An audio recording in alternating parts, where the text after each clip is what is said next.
Hello and welcome back to the Parvat Manthan podcast, season 2. We're back and we're very ready. And this season, we're continuing our journey through the Himalayan cities and the Indian Himalayan region. And we're going to be talking about water and waste woes, as well as how we're building resilience in these cities block by block. But before we dive into today's episode, I'd like to give a huge shout out and a big thank you to all our viewers who've tuned into season 1. And the response has been overwhelming. We've received 1,000 plus views on our episodes. And honestly, your support is what has brought us back for season 2. And this is just equally your podcast as it is ours. So for that, we'd like you to write to us with your suggestions and your views on pertinent topics that you'd like us to take up in the upcoming episodes for this season 2. So really, your support is what has kept us going. So truly, dhanyavad, thank you and shukriya for all your, the views, and let's keep the momentum going. So today's episode is a big one, and we have with us today Mr. Tikender Singh Panwar, who is a fierce advocate for inclusive urbanism, and he's someone who knows the ins and outs of hill cities literally as well as politically. And he's the former deputy mayor of Shimla. He's an urban thinker, a writer, and an all-round advocate for making hill cities actually work for the people. So today, welcome to you, sir. And Thank you. We'll be deep diving into democratizing urban governance, citizen participation in hill city planning. I know it's a mouthful, but we're going to be deliberating on what it actually means to bring citizens into the planning room and how collective action can make our hill cities more resilient, responsive, and people-focused. So without further ado, let's get this conversation started. So Tikender sir, thank you for joining us, and we're very thrilled to have you on our first opening episode of season 2. So before we dive into governance and grit, I'd like to ask you what's harder, navigating Shimla's municipal politics or finding a parking spot on the Mall Road on a weekend? Why should you park your car on the Mall Road? We don't allow your cars to be parked on the Mall Road. How are we expected We don't allow you to do that. That's great. Because that's a legacy that we inherit from the British, and Right. we continue to. And one of our chief justices actually passed an order some time back and said, look, this is a colonial legacy, we're going to get rid of it. And he said, I pass an order. Finally, and thankfully, and no one, by the way, he is the one who took his car to the mall. Mm-hmm. And then the Supreme Court actually nipped him badly, and he said, I mean, what a funny order this been. And then eventually Mall Road is saved, but not a single Shimla resident brought her or his car to the mall. So that sanctity of the mall remains. So whenever you come to Shimla, for heaven's sake, do not even think about your cars. Think about pedestrianization. Yes. Think about. I think only 25% of our roads are motorized. Rest are actually non-motorized, and that's a legacy of a mountain town that needs to be strengthened. If we have to talk about resilience, or if we have to talk about, building future strategies for livability in the mountains. So we already have our first lesson. Yeah, absolutely. With the podcast. So when you come to great Shimla, start. please think of walking. Right. Do not even think about your cars. Absolutely. I think it serves several purposes, not just traffic, but also And for that matter, reduce. I would say for all the hill towns. But unfortunately, that space of the pedestrians, of the common people, what I call urban commons, is slowly being encroached. We have the elite sections slowly capturing that mindset of urban development, urban planning. Right. And you find there's a push also from a good section of people for opening up some of those roads. Right. Yeah. So that's a real challenge that you'll find in the mountain towns. So let's break it down for, let's say, a young practitioner in the field, or even for the youth. What is governance, as per you?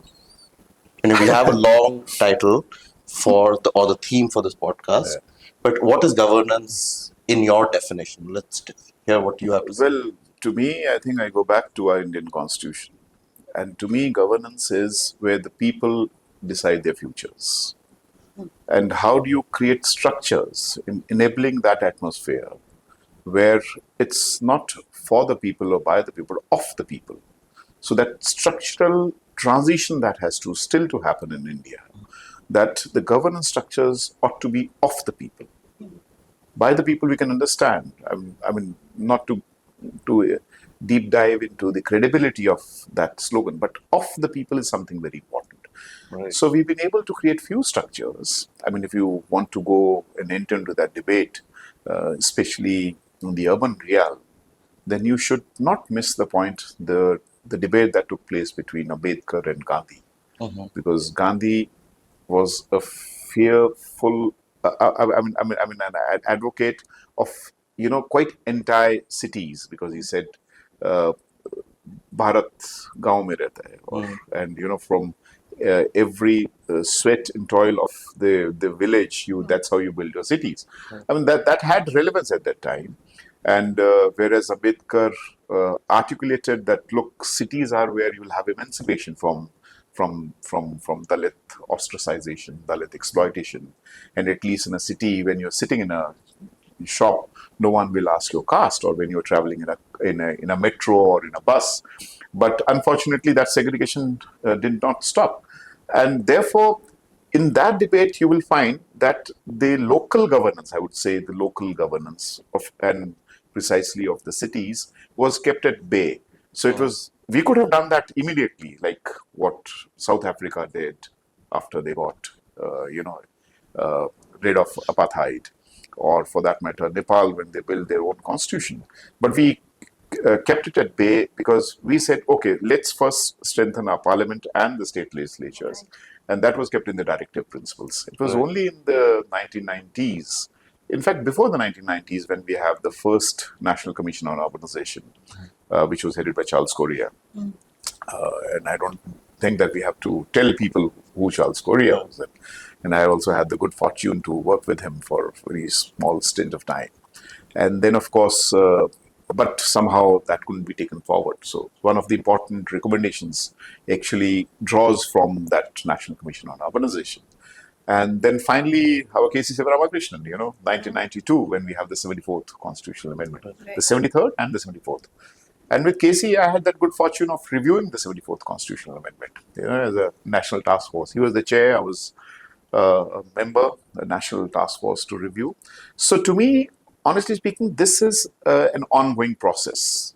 This is an ongoing process. And in the current conjuncture, because I've just come out, bubbling out from the Kerala Urban Commission, there we have completely reimagined the urban governance Right. structure. Reimagined in the sense that how do you recreate this concept of the people?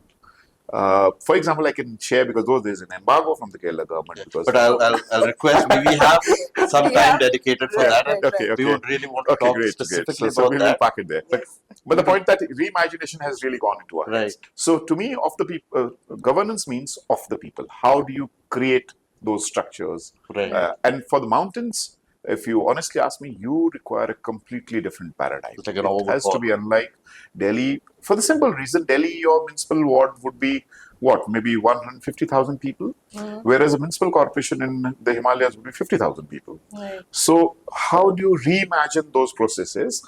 I think Himalayas need to create completely different definition of what urban is, other than the statutory towns and other than what the census towns define what a town is. So I think that domain also has to be thought of, maybe in Parvat Manthan or Absolutely. maybe in other. In one sentence, what is good governance to you? Well, to me, one sentence is difficult to define, but to me, good governance is where the people plan for themselves. And at the same time, there is also an ownership of the processes in Right. which this planning is unleashed. That is, to me, good governance. Yeah, Not how much infrastructure that you create, not how much. That's the negative part of it. Negative in the sense, what is positive? When people decide for themselves, they determine their own futures, and in determining their own futures, they create those processes. Those processes may differ from place to place, even the Himalayan context, if we have to speak. Right. So from a hill perspective, because like you rightly said that things change dramatically when we move from Delhi to probably a city in the Indian Himalayan region. So it has its own flavor of urban challenges. Yeah. Right? So when it comes to challenges, what are constraints that you feel are present with respect to institutional aspects, or could be something with respect to administrative fragmentation, for instance? So how do these challenges vary? See, I think one must understand the dialectics between urbanism, the process of urbanization, and what you are pointing out, urban governance. One is not divorced from the other. Now, let me just try to establish this argument. What does it mean in simple terms? Actually, the urbanization that we have witnessed, the current form of urbanization, is not very, it's very recent. It's some 3 centuries old, what we call industrial capitalism driven urbanization globally, where there were three fundamental positionings which actually led to so-called sustainability of urbanization in the global north. What are those? The first is that when industrialization was unleashed, there you had millions of people who were like absorbed as surplus labor into the industrial sector in the global north. That's one part. The second, and there how you started creating structures, because what kind of housing you'll have, what kind of urban governance you'll have, why would you have a mayoral system, etc., etc. Uh, Unfortunately, that didn't happen much in India, and I'll tell you. And of course, in the Himalayas, completely. Himalayas is all administrative capital, all the British towns that's how these towns were built. The second part is that they could sustain their urbanization also because the global north, because they were colonial powers. So the phenomenal wealth that they drew from the Colonies like from India, colonies for like instance. India, and we have some $45 trillion from India were actually taken to Great Britain in the period of our enslavement. So that actually, and likewise Portuguese, likewise you find different sections. We didn't have that, I wouldn't say liberty, but we did not actually embarked on that path of industrialization. The first phase we actually missed. So, what kind of cities are we building? It's more the tertiary sector driven cities that you find, and in Himalayas, it's completely different. It's like either administrative capitals, or you have it's a continuum, I would say, a rural and an urban continuum. So one member of the family would be living in the villages, and another person would be for education. Education is a major driver. Tourism is another major driver. So to imagine the structures and copy it from the West doesn't actually function too well here. So here the approach has to be quite different to what we have actually seen so far. So what could be those structures? I think, honestly speaking, to me, those structures have to be speaking the language of the mountain people, whereby what kind of developmental trajectories are to be built in the Himalayan region. This is what we've seen in Parvat Manthan. Right. If you just dig into uh, some of the conferences that we did, whether it was in Leh or it was in Delhi, every city would be screaming for A, finances, because there are no finances at all. B, mayors would be saying that they have no say in the city development affairs. So why the heck are you, creating those structures? So how do you empower that process? Right. And see also that someone else is taking a shot, someone else is taking a call. And therefore, when we discuss that, let us also understand the financial flow from the union government to the mountain cities, Himalayan cities, and not to miss the point that the Prime Minister himself, when he was chairing the Chief Secretary's conference in Dharamsala, and there's an interesting When document. was this? This was, I think, 3-4 years ago. And there's an interesting document, by the way. And the document states that our intergovernmental transfers are abysmally low. That is, and it's a government document that is pointing out. So I think that holistic vision, what kind of production system? So if you want to coin in those terms, I think it's what kind of production system is being unleashed in these cities. There are no more secondary sector, cities. Where the secondary Right, sector right. is driving your cities or thriving it's either of course the tertiary sector, tourism, or it is the administrative capitals, or is it because of some education that these cities are getting developed. So therefore you ought to have a completely nuanced approach for urban governance in the mountain cities. Right. So I think you rightly pointed out how good governance is rather about how involved people are in this process. So let's talk about the power of the people. So when we're talking about participatory planning or consultative planning with taking, local consultation into purview, so how do you think can we move beyond something like token participation, like moving beyond just asking two people a few questions and calling it a local consultation? How do you think can we move from this, and what does genuine citizen participation look like in your perspective? Okay. So let's first understand what is the current form of participatory structures that exist under the constitutional framework. And the constitutional framework is drawn after the 74th constitutional amendment. Right. The first is that you have the state finance commissions, where the financial flow actually takes place. Not all the Himalayan states actually are too good. We know that. That's the first thing. So I think that's one very gray area that needs to be really considered and thought of. The second is the municipal councils that we have. And apart from the municipal councils, we have what is enshrined in the constitution, the ward sabhas. I am not sure, Tanya, that except Shimla, because there it's been practiced very little, I would say. Anywhere in the Himalayan region, the ward sabhas take place. So first, the current form of can you describe what ward sabha is? So ward sabha is where all the electors in a political ward, which means in the electoral process would assemble together once a year, and then they ought to build their plan, discuss, and form a ward committee. The ward committee would be, for example, in Himachal, it would be 9 members, 50% women. That's very good. And then the ward committee will meet every month, once a month, and they are supposed to carry forward the tasks put forward or created, or the tasks that were resolved by the ward sabha. That's an ideal situation. That's the definition of the act. Okay, that's how they ought to function. Very classy, very good.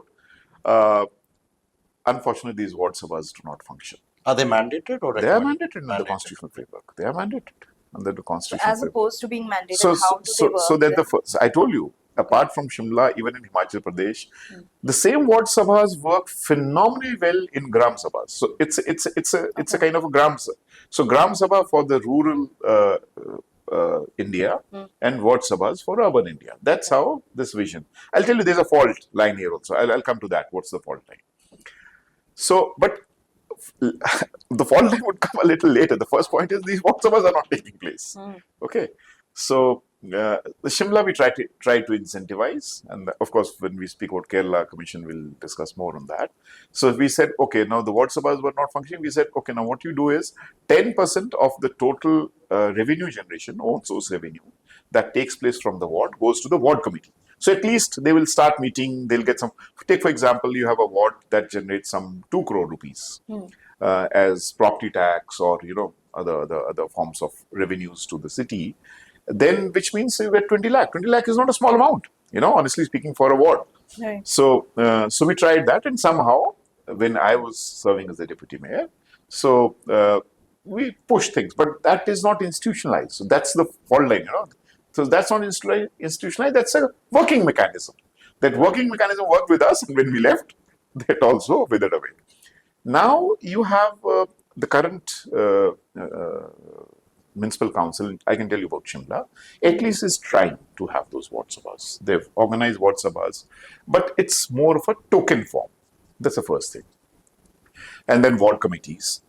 But I would say the fault line is that when we were drawing the 74th Constitutional Amendment, migration was not an issue, Rania. Okay. Anand, you understand? That time we were only imagining the cities as they are. Right. Yeah. Today, cities are not what they were in 1990s. Right. Since the post-liberalization era, you have humongous amount of migrants who are there in cities who are equal stakeholders. Now, if you consider them equal stakeholders under the constitutional form, then how do you bring them into the structure of urban governance? Is a question mark. So therefore, I say that even the 74th Constitutional Amendment falls short of addressing these issues, which when we discuss Kerala will. So to me, what could be the plausible solutions? If we consider the migrants to be important stakeholders, not stakeholders, equal partners or co-producers in the city in the city production system, then you have to think beyond the word sabha. You ought to think about neighborhood sabhas. Right. Not just neighborhood sabhas, because even neighborhood sabhas, half of them would be having no identity. Because that's how our cities are. In the Himalayas also it's the same thing. I mean, Delhi, of course, 30%, 40% would not even have their identity. They would prefer their identity from Bihar, or they would prefer their identity from Uttarakhand for that matter. I don't know how many of people working in NIUA even have a vote here in Delhi. They would prefer voting in their native places. Right. So if that is the situation of the top 5% people in the country, I count NIUA, imagine. So these cities have to reimagine, else they're imploding. The point is, that is why these cities are imploding, because the governance structure is a complete mismatch to the reality of production. So the production these days is Kerala, for example, 30 lakh people, 3 million people are in migrants, 3 million people are out migrants. What do you imagine? Likewise in the Himalayas, you have all the production system in the cities being taken care of migrants. We have, for example, in Shimla, we have people from Kashmir who are porters. We have people from Sahanpur who are our painters. We have people from different parts of Uttar Pradesh, from Uttarakhand, who are part and parcel of, and from Nepal, who are part and parcel of the Apple economy. So, Anand, you understand? So, this reimagination of urban governance has to be seriously thought of. And it is not just limited to even if we extend it. So therefore, if we require further amendment in the 74th Constitutional Amendment, moving not away, but strengthening the ward sabhas to neighborhood sabhas. How do we build these neighborhood sabhas? I think there has to be more discussion on that. The point is, how do you build them in the process of urban governance as equal partners, sharing power, co-producing in the cities. That is co-creating, co-producing the cities. Because then only you will realize that there is ownership of the city. Right. Else, why should I own the city when the city doesn't give it to me? I will come, I will perform, and I'll go back. So that ownership is a very organic relationship. So therefore, I started from, these are not, today coming here, I'm staying in Okla. Just imagine what Okla was some 3 decades ago. It was an industrial hub. Now you don't find a single cotton. You had some 1 million people working there, okay? Cotton textile workers and all. It's changed, transformed. So just imagine, how do you bring them into this whole process of urban governance so that A, there is sustainability, B, there is this whole process of co-creation, co-production, and C, also there is a co-ownership in that. Else, it's a very difficult, and that's why I said it's imploding. The processes, because we are not able to unleash or grapple with the realities, you find this massive implosion taking place, and then of course there are many other things that are even in the Himalayan ecosystem. So citizen participation, right, what we're just discussing about, is often considered like a democratic ideal. But your work highlights that it is actually a very practical tool. So specifically for the case of Shimla, have you seen that there have been outcomes or like improved outcomes by involving citizens in participatory planning? See, I would like try to recreate this question. Citizen participation, for the sake of citizen participation, or citizen participation for the sake of, you know, co-creating the city, or co-creating, or co-producing the city. Because those processes are important. I can give you a few instances. I'll tell you what. So, and I think those, the current structure, of course, needs to be reimagined. For example, how does the city work? The city works through its council, which is like when we were reviewing Professor K.C. Ramakrishnan and myself, the 74th Constitutional Amendment, there are some 18 subjects that are supposed to be transferred under the 12th schedule. Guess what? Only 3 are universally transferred across the country. Few states, there are 7. In other states, you'll find maximum, I think, Kerala 12, some places 7, 8, 9, not more than that. So how does the city? So one, the functionality, the functional domain of the city, that canvas of functionality has to be increased so that the democratically elected, not that they are very democratically elected, I'll come to that also, how much money is being spent in election. Well, at least we are better than Delhi, but we are also actually catching the flu. It's not that we are not getting impregnated from other sources. But the point is, keeping that aside right now, so that's one part. So functionality has to be increased. But at the same time, there are what we call the standing committees. So it's also the standing committees that plan for the city. We have the FCPC in Himachal Pradesh. What's the full form for that? It's the Finance and Planning Committee. Finance Committee and Planning Committee. And then we have the GFC called the General Function Committee, and third is the Social Justice Committee. Now I'll tell you my personal, because that's how I understand what you're trying to ask and what you're trying to build. So Social Justice Committee is headed by the Deputy Mayor, and both the FCPC and GFC, but it's only in Himachal, by the way. Other states would have, because urban development is a state subject. So, for example, Kerala has 9 standing committees. I don't know how many, 7 or 9, or I don't know how many there are in Uttarakhand. But that's the functional domain how the city works. Of course, under the 74th Constitutional Amendment. So, under the Social Justice Committee, it is supposed to take a call. So, when I became the deputy mayor, I realized actually 10 years before me, the register was never opened. It's a statutory committee. So then I read the act. The act is quite okay. Not very good, but it's quite okay. And then I realized that the Social Justice Committee has the power even to summon the Chief Secretary of the state if there is a social justice violation at his domain. I see. And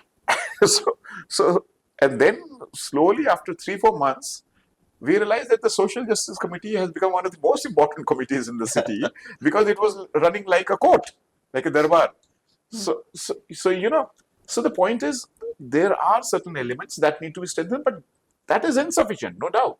But at the same time, those also need to be strengthened. So we had calls from women, elderly women. They would come, they would report. Tade won't believe a 65-year-old woman was abused by her husband who's 70 years. Where would he go? Where would she go? She came to the Social Justice Committee. How do you approach the Social Justice Committee? It's a mandatory part. So we get in all the line departments. They are supposed to join, including the police, social welfare department, which is not there, in the functional domain of the city. But the Social Justice Committee is quite interesting. So the point is, likewise, but that, how do you actually imagine that process? So what you're asking is that, this whole gamut of city citizenship participation has to be built, has to be strengthened. And for that, there are already existing processes under the 74th Constitutional Amendment. That functional domain has to be strengthened. But at the same time, a lot more needs to be done. Right. But like for your case, what's a successful case where a successful case for where what? citizens have been integrated into participatory planning? Like, given that Shimla had these Ward Sabhas going on, through those, how were the citizens involved, and it led to some sort of like a tangible improvement within the city that further must have propelled them to be actively participating in city affairs? So the two major incidents that I would love to narrate. The first one was that we had this problem of muck dumping in the forest. Okay. Now, because of the processes being unleashed through the citizen partnership or their involvement, we created a system there where if one is caught dumping the muck in the forest, the person would be fined. And all this happened through the citizens. They would The immediately. watch committee. Yeah, completely. I mean, they took the ownership. The point is, Okay. I mean, who would take the ownership? And another incident is about come summers and we have the water crisis. And I mean, don't forget, I mean, this was even during the British period. I was going through the Gazette here. 1876, there's a book on Shimla by Edward J. Buck, Shimla Past and Present. And in 1870s also, he's pointing out there is a water problem. Because you design a city for 5,000, you have 35,000. Right. Then you design the infrastructure for 35,000, you have 70,000. Then you design for 100,000. And we have, 200,000 and 4.5 million tourists. What to do? That's also bread and butter. So it's more on spontaneity, that's how your cities develop. So there also we built this process, and the citizens were like, through these committees, they were like very active. And if the tank is overflowing, we used to charge 4,000 rupees as fine. That's great. But that was like, that was more to do with the executive implementation part.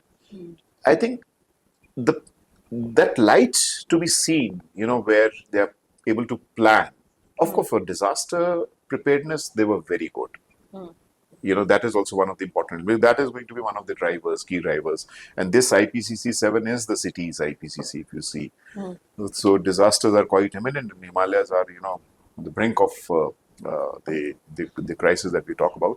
I think there the whole question of preparedness, which is the vulnerable zone, not just coming from your satellite, but also down below, your people are going to tell you where is the vulnerable zone, where is the landslide zone. There's a lot of historical knowledge as well. Absolutely, right? absolutely. Yeah. And I think even the people being equally informed about instruments such as WhatsApp, like you mentioned, is something very, very Unfortunately, these are important. not taking. That is the point. So you could easily find, and it didn't take much time. It's just a matter of 6 months, 1 year. So, but that continuity has to be there. Right. That continuity will further, and it's also will not just unleash, the entire mindset of the ownership, but also trust. The trust towards the governance structure. Unfortunately, there's huge mistrust, and rightly so, because we have actually not tested those government structures or the governance structures, not the government structures, but the governance structures to the optimum that we should have. So, given your time as the deputy mayor, former deputy mayor of Shimla, were you able to pick on certain hacks or something of that sort that could turn passive residents into, active change makers in the society? Were you able to come up with something interesting so as to initiate a greater citizen participation in? Not much, Tanya, I would say, but yes. That, is there a way? But yes, there is a way. But yeah, for example, mobility. Okay. The mobility and this whole question of ownership on heritage, the whole question of what to do and what not to do. So that, and it's not that, because we were able to instill that process, and that process further in, catapulted or enhanced the consciousness. I would not like to build in that domain, but we were also in that process, when I can tell you two very funny anecdotes. When Annandale ground, that's the only green meadow we have in Shimla, was being usurped to be constructed as a cricket stadium. Okay. We resisted it. The army came, he said, you protected us, you're a savior. Because the slogan was not for the golfers, and these golfers are actually, they were ruined. But of course, but then cricket stadium would have been worse than the golf play there.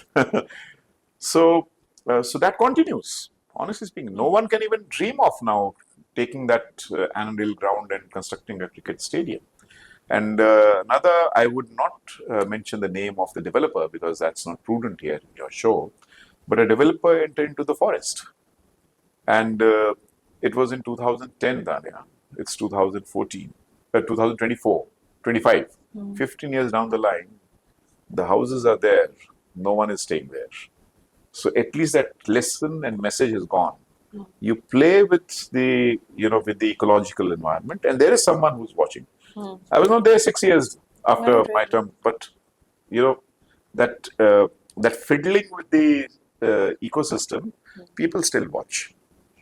You come to Shimla, I'll show that place to you. I think There are that is a 24, very 24 mountain houses, built region. 24 houses, 8 cottages, and in 2010 the price of the cottage was 3 CR. I can tell you after the show is over who all have bought from Delhi. so and the house was 1 CR at that time. That money is gone. We said no, sorry, we won't allow that to happen. So that actually, so it's all about trust. It's all about collective positioning, and how do we build those collective positionings? I think that is quite material.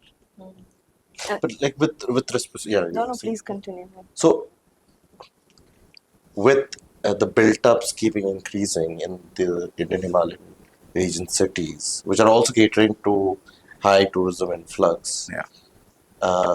we're also seeing higher reportings of weather-related challenges or environmental hazard situations in terms of landslides, like rainy patterns changing over the time.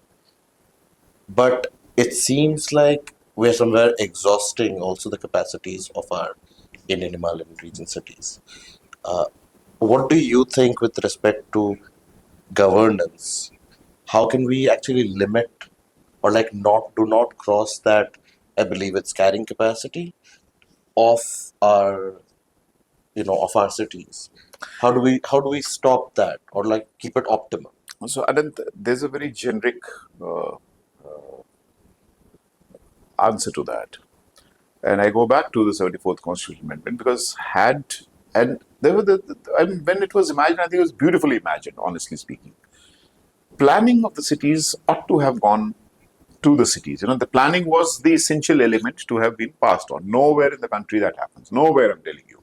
Delhi, it's Delhi Development Authority. Maharashtra is Maharashtra. Mumbai. So, Real. the Greater Mumbai Authority, etc. All authorities which are parastatals, not answerable, not elected, not answerable to the people. What has happened is, and as I said, what are the processes that are being unleashed in this urbanization process? Post 90s is one of the biggest departures that have taken place in the Indian conjuncture, because it's where money started flowing in. It's where what I call neoliberal capitalism actually entered our cities, completely changed the functional domains. It was at that time where how do you imagine a city? What would be a mountain architecture? What would be a Himalayan architect? I'll give you 2 instances. Just remind me if I forget that in the flow. Also of Meghalaya, because that's an important point. What governance structures you ought to have.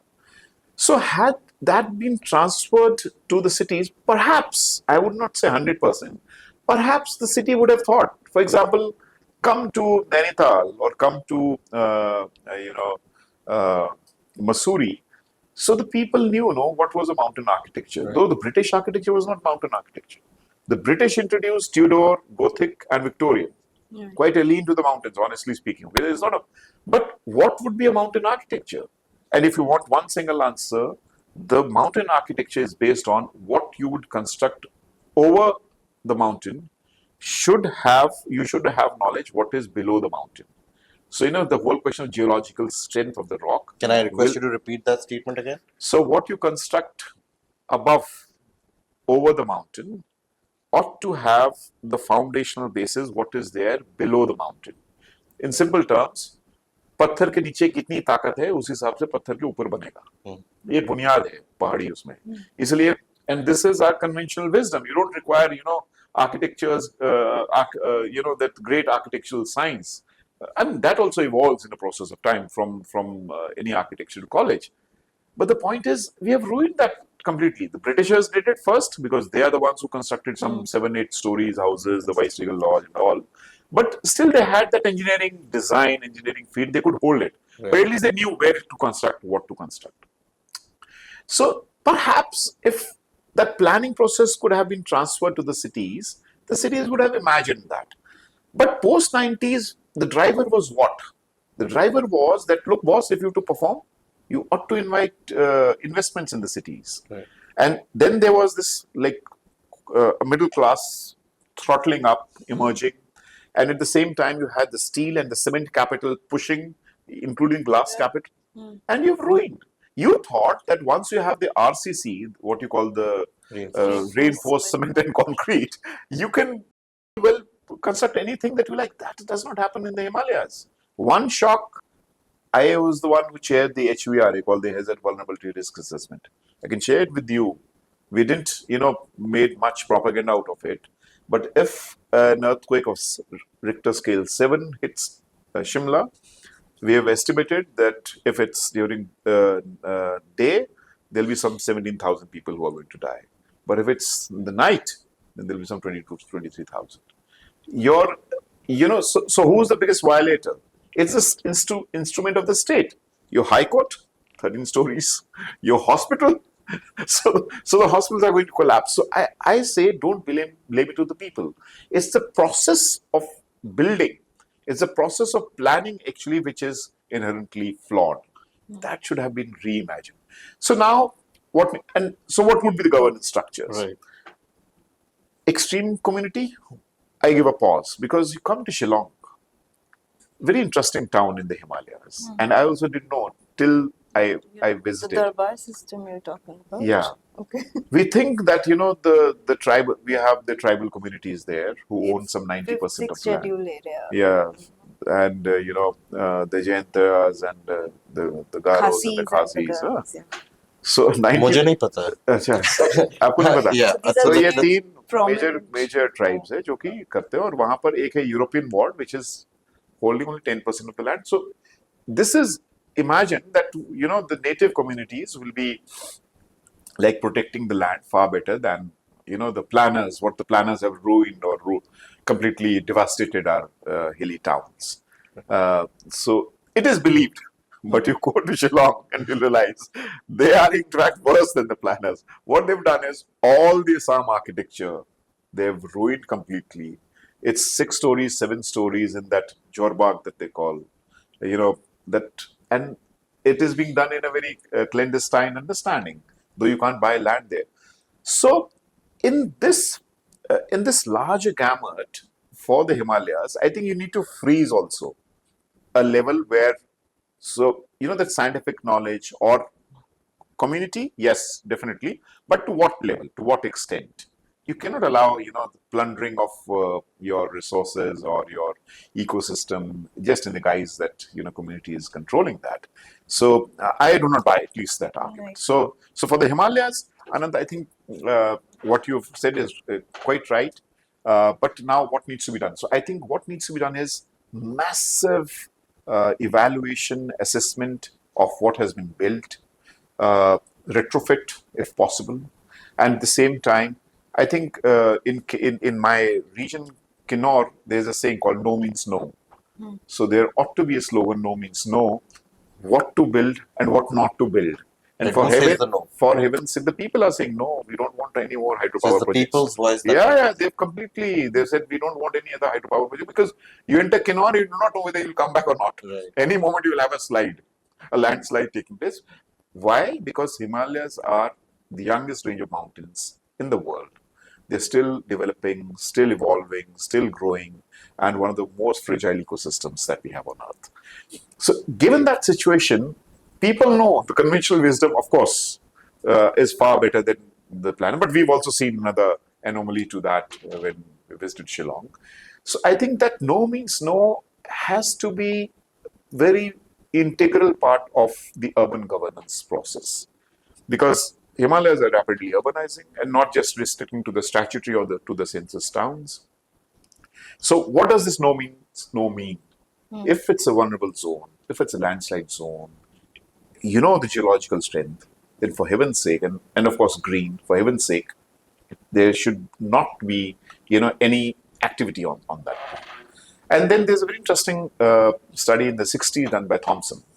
And he's gone to further extent. I mean, we can discuss about that perhaps some other time, where he points out that the moment Himalayas reach a sequestration level, and this time again, it's foreseen that you will have 100% rainfall in the monsoon period. Increase. But, no, not increase. That's, it'll be 105%, so quite optimum levels. But the point is, if it starts raining little more, then you cannot stop the process of landslide in the Himalayas. That's how the Himalayas are. So you have to be very, very careful. That's the point is you have to be very careful. And this science, because that's what we've done in Kerala once we discussed Kerala. So I think building up on this no means no that you just highlighted, we know that the systems that are already in place, we don't expect them to change overnight. Yeah. However, the power of this no that lies with the people, I think it's very important that, this is institutionalized, right? Yeah. So what are certain ways in your experience that you would say are legal or institutional pushes that are needed to, let the people have this power to say no? Okay. So one of the ways, and I think the Supreme Court is also a watchdog to it, it could be, though it's a dangerous double-edged weapon, could be the carrying capacity. Right. So the carrying capacity, and that's what... Can you define carrying capacity? So carrying capacity is a very scientific framework, but also double-edged, because it will also, the counter-argument is who is going to decide who's carrying capacity. So it could be one of the ways to, just throw people out of the ecosystem. So what is carrying capacity? So what is carrying capacity is that how many people in the given resource ecosystem can sustain in a given environment. That is a very literal in terms of definition. area. In terms of geographical area. And I've written also recently, if you want to go through one of the articles, that this is where the Madras High Court actually gave an order on the two, hill towns, Kodaikanal and which is the other one, Ooty. Yeah. So I've written extensively on that, and even of course, resounding to what the High Court has said, but at the same time also bringing in a caution. So to the Supreme Court also, we've actually written to the Supreme Court because the Supreme Court is already seized of the matter, and for the entire Himalayas. So as you said, this could be one of the ways in which you could engage with the problem. Honestly speaking, I'll come to the political system also. Why, I still have not that much hope. I'll tell you the reason why. Across the Himalayas, and there where I've mentioned in the article also. But to the Supreme Court, we said that, look, when you're determining the carrying capacity, they've not decided. We thought there will be some committee formed, etc., etc. For heaven's sake, do not keep the city governments out of it. They should be part and parcel. So they should be part and parcel of this entire building process. So it should not be a very technocentric driven, you get GB Pant Institute, you get some other Pant. They are competent, not that I'm decrying their competence, but they should not be the mere or the sheer drivers of this. So that would be one. Now, the second point is, despite the fact, Tanya, that we've had one of the worst disasters in Himachal, and in Kashmir, and Uttarakhand, and in the Teesta River. Sikkim. What is happening again? Tell me what is happening. What are the lessons learned? Because also the ecosystem is such that unfortunately for the Himalayas, and there's another article that I've written, that the Norwegians have actually apologized, the Norwegian parliament has apologized to the Sami people. When will someone apologize to us, to the Himalayas, to the Himalayan people? So the idea is that still we are driven by this gamut of how much hydro potential, how much tourism. But if we do not do that, how do we sustain our, our bread and butter for the people? How do we sustain the salaries that we? Right. So it's a very complex area, but not to miss the point. And I go back to the World Bank and where the World Bank has pointed out, that we will be creating our infrastructures, and the same infrastructure would be washed away by the climate change, the disasters that are taking place. So, what is a midway? The midway is, like as I said, no means no. The people must be one of the repositories, and I think Supreme Court is because people guide it, and therefore, if we start thinking about carrying capacity, uh, 20 years ago, I wouldn't have suggested that, but now I think it is a legitimate demand to think about. Okay. Right. So I think now is the time where we dive right into your experiences from the Kerala Urban Commission. So you had the opportunity to observe one of the most participatory urban models in India. So could you tell us if there are any specific strategies from this Kerala Urban Commission that can be taken and then adapted for hill cities or the Himalayan cities? Of course. So, at the outset, I must tell viewers that it's the only state in the country that formed an urban commission. Of course, National Commission was there in the mid 80s, as I said, Charles Correa, but this is the only attempt that was made, and our term was for one full year. And we are 14 members, and our job was to lay the urban policy for 25 years. Okay. Starting from? Starting from today. Yeah. So to 2050. Okay. 25 to 2050. So what is the scale? What are the contours that we drew? I think there are 4 or 5 elements to it. The first one is that the entire process was driven by climate change and its impact on the entire state. That's the first thing. So, which means what to build, where to build, how to build. Right. That's an important area. And we had one of a very senior ISRO scientist retired, who was part of it. So, if you ask me, I can tell you right now, the entire spatial mapping of the state is there with us. So, and that's how we've been able to recommend. That's the first thing. The second thing is, what would be the demographic patterns, the settlement patterns that are emerging in the Kerala context? We were asked to give 25 years, we've given them 100 years, 2101, because we were one of the finest demographers of the country, Professor James. Of course, he's gone to US now. So, according to us, and according to him, and then, of course, the commission, just 19 clusters, because that ought to be done everywhere. Why? Because, that should act as a catalyst. Because if you do not know how your settlement patterns are going to emerge, then your entire planning process can go haywire. Absolutely. So, just 19 clusters, what in urban vocabulary or nomenclature we call urban agglomerates, would be holding 90% of the population in another 25 years, 30 years. It's a highly, and third, it's a rural-urban continuum.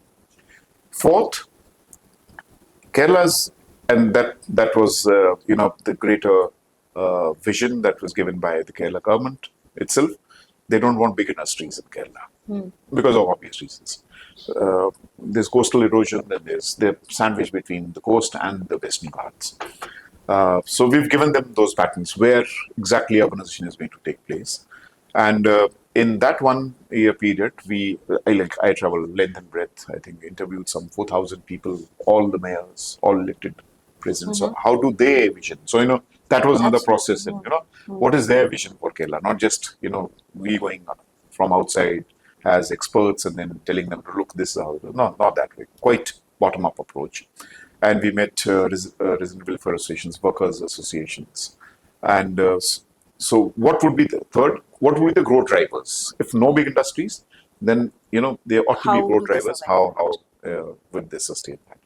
And lastly, what urban governance structures we need to build. Now comes the point. So there we realize that there's huge informal sector, huge in-migration that is taking place. And again, the system is imploding even in Kerala, honestly speaking. It's not, of course, it's one of the finest, participatory governance models. But to say that there is no implosion taking place inside, that would be quite wrong. So in that process, some of the recommendations that we've come up with is, of course, I told you about about what to build, where to build. So the entire planning institutions will be transferred to the city governments. That's the first thing we've Okay. suggested. Yeah. So there will be some director planning who would be under the city government. So planning is the key. Are these That- the committees that you're talking about? The planning committees? no, the planning Is that- institution, complete Yes. department. Right. So under the would be under the municipal corporations. They have 6 municipal corporations. But what about other clusters?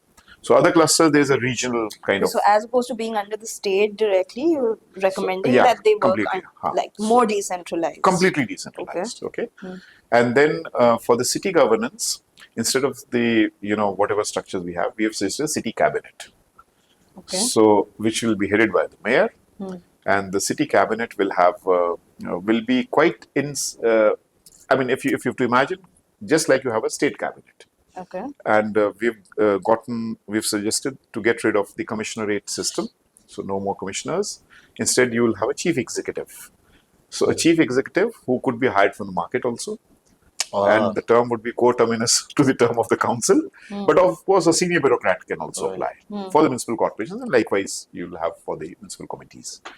And the selection of the chief executive would be 3-member panel headed by the minister, the secretary of local self-government, because there's no urban development, rural development. There's just local self-government ministry, and the mayor. So, and coterminous. So, and of course, once the mayor is elected, then you can't change him for 5 years. So that's another thing that we've suggested. And who would comprise the city cabinet? It's all the standing committee chairpersons. Then another thing, and that's very interesting, that came to us while we were interacting with the police, because they have the city police commissioner. So the city police commissioner would also be part of the city cabinet, an ex officio member without voting rights. Okay. That's a new addition that we've done. Now about people. So that's the structure that, planning, etc., processes. Then of course, because we are imagining that artificial intelligence is going to completely bring in a disruption, nature of work, nature of habitat. So an urban observatory and of course through blockchain and all, but the repository would be city. So city digital observatory under the city, which will, so you ought to have a city digital officer who would manage all this paraphernalia under the city government. Then what about the people? And as I said, how do we create them co-produce? So the first thing is, and that's universally across India, but of course that was in Kerala as well, there's massive alienation of the youth from the this process of urban governance. So this is which you'll find nowhere, perhaps, is that we have recommended 25% of the seats to be reserved for the youth, less than 30 years. And they do not have to come through election. It will be through proportional representation. For example, if you have 100 councillors, 25 ought to be below 30. And within that, 50% should be women. And then, of course, the reservation criteria that you have. So that's a very radical departure that we have suggested. And the government is quite happy to, in fact, assimilate that. I don't know, because now they'll take it into the cabinet and all. So what about the working people, 90% of the people? So because that was like grappling us, what should we do? So there are 3 councils in addition to the city council that are being suggested. So one, business council, because if you have to reimagine your local economic development factors, the current model can't even think, as I said, can't even imagine. So city business council comprising, in sections of the people would be part and parcel of the city council through the election process in their own ways, like the different trades and businesses that you have in the city. Everyone was happy with that. The second is a citizens council at the state level, comprising professionals. For example, you have doctors, you have engineers who would like to contribute, but there's no way, in which, so they crave either on social media, on Facebook. So that structure we've created a citizens council. The third one was like very difficult to push, but finally we got it. And there's a workers' council. This is nowhere in the world that you'll find. Of course, in Brazil, because we just talked to our Brazil friends, there they have. So it is like reimagining the right to the city. If 90% of the people are in formal sector, so the city is workers' council. Right. So the city cabinet has to meet with all these councils once in 2 months.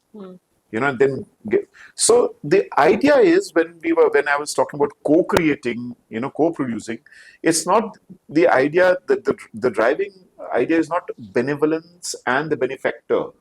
Okay, concept of worker and the city. It's about co-producing. So so you have the rickshaw wallahs, you have sanitation workers, and so we asked them. We said, "Do you want reservation?" Because in Karachi, you'll be surprised, Tanya. In Karachi, you have reservation for the workers. I was not aware. When I met the Karachi mayor, she told me. And by the way, she is, she's a Sharma from. I said, quite surprising, a Sharma mayor from Karachi. So she said, we have 10% seats reserved for the workers, because informal workers. So we asked the working people, we said, do you want reservation? Or you want a, semi-permanent? So he said, no, it's better to have a semi-permanent. And the reclamation of this entire governance process is quite high in Kerala. So this would be quite a game changer, I suppose. So the Workers' Council comprising different, not limiting the number. For example, you have different trades, you have house workers. So where is the place where they will go to your neighborhood sabhas? Of course, and then further the ward sabhas go to the neighborhood sabhas, and we've decided 100 houses. Now comes up in Delhi, you have 150,000 population where 80,000 voters will never come. So your ward sabha is meaningless. So Aisle sabhas, what we call there, Aisle is a local dialect. Is basically a neighborhood. That's a unit of a neighborhood. Unit. Okay. So 100 people. And because that we copied from, they already have this Harit Karm Sena, some sanitation workers. So they already have that process of, how do they collect waste and all. So, so these are the processes in which we have tried to reimagine the urban governance framework, and where we make it more robust. And something that, I was quite averse, but then I realized it's a need. I've written phenomenally high against the SPVs, okay? And because K.C. Sivaramani Krishna used to say, it's like, writing the obituary of the 74th Constitution. Here we've recommended SPVs in Kerala, but under the municipal corporation, not to be registered under the Companies Act. Because you require that competence, Right. That competence is missing. And then we've asked for a complete audit of this actually came from the workers, the municipal workers. They said, can you believe 20% of their workforce comprises engineers? Because you become an engineer, but there's no government job, so the person would become a clerk. So the competence is there. So we have reimagined how to bring in that competence in the framework of, to build that process. So there are many other things, but I think I would park here. So we can go on and on, but we're just have no, it's 1 year. I mean, 1 year. I have suffered. I've traveled all through Kerala. But it's a great that, learning. Honestly, it's a great learning, and I can tell you, I mean, it's not that because I'm coming from Kerala, Tanya, but you must interview some of their mayors and all. They are one of the best in the country, I'm telling you. The municipal council presidents, they know the nuances, they know the language, and they know what is right and wrong for them. Of course, I mean, as an outsider, you can say that, look, something is wrong, but they're far better. Their ownership is far greater. That's all I would think. I think that's something that we'd like to see happening in other cities as well. Yeah. We can only wait to see how Yeah, but that the leverage, pans I out. think, because it was a commission, and the full autonomy given to us, no one dictated terms to us, that we could just bring this to the fore. And it's great that you also brought in international insights into this and learnings from there. And now when we release, contextualize because those. there's an embargo for the total, but there's a recommendation that has already gone to the press, so I have no, grudge in sharing them. Okay. Are you summarizing? Or Well, you have a question? None of these shoot. Or is it time that's killing us, yeah? Yeah, so I think what we could do here, I'll ask you one short question and we summarize it post that. Can you name 2 international cases or practices that you have noted where participatory governance has actually come out meaningfully? Sao Paulo, Brazil, where they've completely reimagined the right to the city framework. Completely, I would say. Right. Yeah. They actually, this workers' council idea I drew from there. because they are important stakeholders. You cannot just miss them out. Yeah. Another one I'll have to think. Yeah, but of course there are. Of course there are. For example, Seoul, that friend of mine, he committed suicide, the Metropolitan Mayor Park Won-sun. But that was long back, where you have what we call the decent work city. So it's a decent work city, unlike the various parastatals that we have, the Labour Department. There, Right. it is more under the city government. So what is a decent work? I mean, the city needs to define that, no? So I think those are two important areas that I should not miss out, because governance, collective local governance, is what we defined was the pillar that I was heading in Kerala. Right. But apart from that, if you ask me, I think the entire planning process, uh, how the planning process takes place, there are n number of examples coming from both the global north and the global south.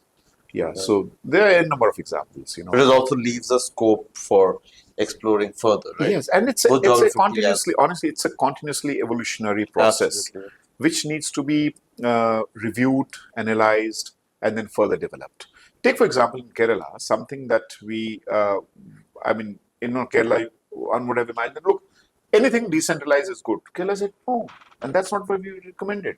In waste management, there are some of the lessons where your decentralized has been a complete failure. Okay, but also where centralized process has like killed the entire city. Kochi fires, because they got rid of the decentralized form of waste management, and you had, now again they're going back. So what we have come out is, and one of the formulations that we made is that it's the competence, and let the people decide Absolutely. how, whether you want to go for a decentralized solution, whether you want to, or a clustered form of solution. So let it be there with the people. Let's not decide from the top. But the sheer competence to manage that as human beings, as people, is what is important, what we have pushed for. Also, I think there's a lot of continuous testing that's Absolutely. involved. Like, we know cities are dynamic. Why shouldn't our governance also Absolutely. be, at pace with That that? that is the crux. Right. If the cities are dynamic, the urban governance processes also ought to be very dynamic and robust. Absolutely. Perfect. Yeah. So, sir, thank you so much Thank you so for much. offering these rich insights into this discussion, and also establishing why participation and people's participation in governance is truly important, and how it can be, the instrument to drive, sustainable change, especially for a region that's as fragile as the Himalayan region. So, Anand, I would you think like to? I'll just He'll just summarize think it really quickly. really on point, the idea of standing committees, the discussion around that, the neighborhood sabhas as well. I think this is a new approach to furthering our cause to have more citizen participation and engagement towards a participatory governance structure. Absolutely. And thank you for sharing Thanks, the Anand. exclusive on the Thanks. Kerala Urban My Commission. only grudge would be that unfortunately we couldn't do a word on Hindi, but maybe some other time. हम Because the closing flow कर went लेते like हैं. that. Yeah. Closing Flow- कर लेते हैं. हाँ, Yeah, flow let's went go. like that. Yeah. Anyway, but yeah, Right. it's perfect. Yeah. No, I think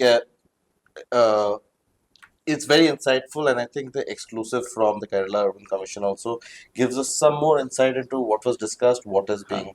And by the way, just to tell you that NIUA is part of that Kerala Urban Commission. Yeah.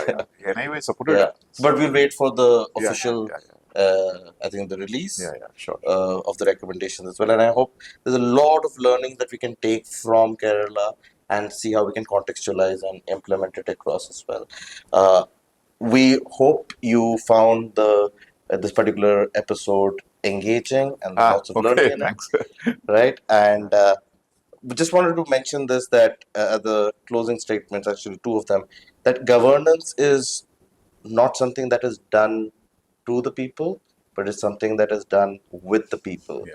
And with that, I'll just leave one last statement there, that this podcast is our joint desire and will to bring zero cost to consumer information on understanding, learning, deliberating about what our Indian Himalayan region goes through in terms of successful cases, in terms of challenges, and a variety of other aspects And as even well. what it should be like, Absolutely, yeah. aspirations of our Himalayan cities.